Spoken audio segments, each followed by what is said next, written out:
Halo semuanya, kenalin nama aku Bagus Gustaf dari SMA Negeri Sumatera Selatan.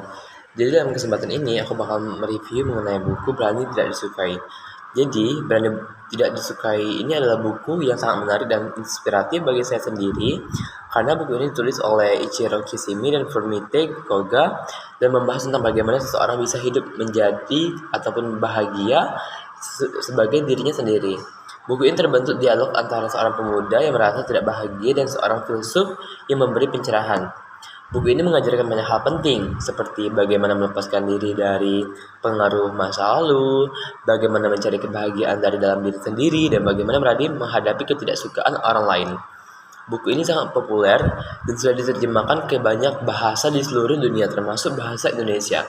Ringkasan buku ini juga mengajak pembaca untuk memahami bahwa kebahagiaan itu ataupun kebahagiaan sejati berasal dari keberanian untuk menjadi diri sendiri tanpa terus-menerus menjadi persetujuan ataupun kayak mencari persetujuan orang lain.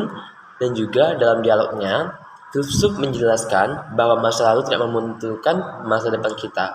Keren banget bukan? Kita juga bebas dari belenggu trauma, jadi kita berani dengan mengubah cara pandang. Buku ini mengajarkan tentang konsep psikologi individual dari Alfred Adler yang menekankan pentingnya hubungan interpersonal yang sehat dan keberanian untuk memilih jalan hidup sendiri. Di sini, pembaca diajak untuk memaafkan diri sendiri, mencintai diri, dan fokus pada pengembangan diri tanpa terbebani oleh rasa bersalah ataupun malu. Dan juga inti pesan dari buku ini sendiri adalah bahwa kita itu tidak perlu takut untuk tidak disukai, karena yang terpenting adalah hidup sesuai dengan apa yang kita yakini benar. Analisis. Adapun hal yang saya analisis pada buku ini sendiri adalah buku ini dikemas dengan cara yang unik, yaitu dialog antara pemuda filsuf sehingga terasa seperti pembicaraan biasa yang mengalir dan mudah dipahami. Gaya penulisannya juga sederhana dan sering mengulang gagasan inti agar mudah dicerna pembaca. Namun kalau menurut saya sendiri, pengulangan ini juga bisa membuat sebagian orang merasa bosan dan juga terbilang sedikit monoton, terutama bagian sudah memahami cepat atau konsepnya. Buku ini lebih menekankan pada pencerahan filosofis daripada memberikan solusi praktis yang lebih rinci, yang dimana maksudnya itu lebih dapat diaplikasikan pada kehidupan sehari-hari bagi pembacanya. Tapi sehingga pembaca yang menginginkan panduan praktis mungkin agak merasa kurang lengkap. Buku ini juga memiliki risiko salah paham jika pembaca tidak memahami pesan utamanya. Misalnya tuh gini, berani tidak disukai bisa disalahartikan sebagai pembenaran untuk egoisme tanpa tanggung jawab sosial. Meskipun sebagai konsepnya mungkin terasa buku sederhana, buku ini sangat bermanfaat untuk yang ingin belajar menerima diri sendiri dan hidup dengan keberaniannya. Oke, jadi membaca buku ini membuat pembaca ataupun termasuk saya sendiri berpikir ulang tentang cara pandang hidup dan juga pandang hidup kita selama ini. Banyak dari kita yang terjebak dalam pola pikir mencari persetujuan orang lain, mencari validasi dari orang lain, sehingga lupa untuk mencintai diri sendiri. Yang dimana kita tuh sebenarnya tuh benar-benar perlu untuk mencintai diri kita sendiri.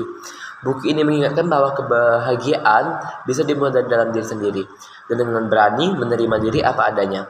Kadang jika tidak disukai orang lain, tetapi sebenarnya itu adalah beban yang tidak perlu.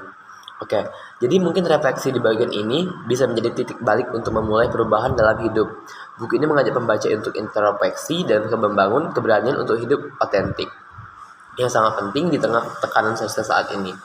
Oke, secara keseluruhan, buku Berani Tidak Disukai adalah buku yang sangat bagus untuk pembaca yang ingin memahami psikologi diri dan mencari kebahagiaan sejati. Buku ini memiliki banyak kelebihan seperti bahasa yang mudah dimengerti, pesan yang inspiratif, dan gaya dialog yang menarik.